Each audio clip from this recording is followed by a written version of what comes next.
Depuis début octobre, citrouilles et monstres se sont invités à Nigloland, une période attendue par les visiteurs comme par la direction, d'autant plus importante cette année que le parc n'a pu ouvrir ses portes que le 11 juillet au lieu de début avril. Cette saison, ça a été un peu le parcours du combattant entre nos attentes, la réalité, les décrets, les lois, les changements de loi. Mais au final, comme vous le voyez derrière moi, les visiteurs sont au rendez-vous.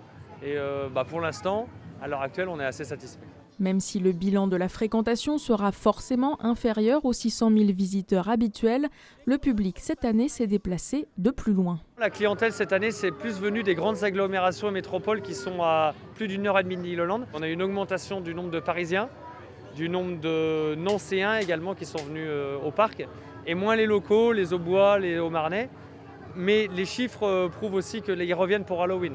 Pour Niglowin, le parc est transformé, les équipes n'ont pas diminué leur investissement avec 6 mois de travail en amont et quelques ajustements liés au contexte sanitaire. Même plus parce qu'on a des nouvelles scènes et des nouvelles créations.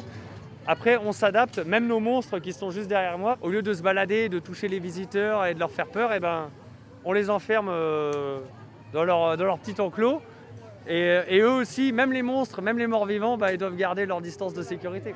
Cette année, au-delà des vacances de la Toussaint, l'ouverture est exceptionnellement prolongée jusqu'à mi-novembre, les week-ends et jours fériés. C'est un petit peu un pari qu'on a fait parce qu'il faut encore recruter du monde, on n'aura pas les étudiants, on ne sait pas de quoi la météo va être faite, on n'a jamais ouvert dans notre histoire aussi tard, du coup c'est la surprise.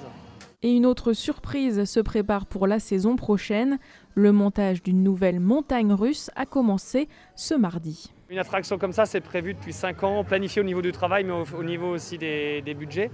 Donc on ne pouvait pas stopper la machine comme ça. Et on sera très heureux de rouvrir en 2021, peu importe les conditions sanitaires, au moins on aura une super attraction à proposer. Le but de la nouvelle attraction, ce sera attirer plus de monde, ce sera du monde de plus loin, et ce sera de refaire venir les visiteurs qui ne sont pas venus depuis 1 an, 2 ans, 3 ans, ou ceux qui ne sont pas venus cette année, ils auront une bonne raison de revenir l'année prochaine. Ce futur manège à sensations sera installé en partie au-dessus de l'hôtel des Pirates. Ce sera la plus grande attraction du parc de Dolencourt, un investissement d'environ 12 millions d'euros.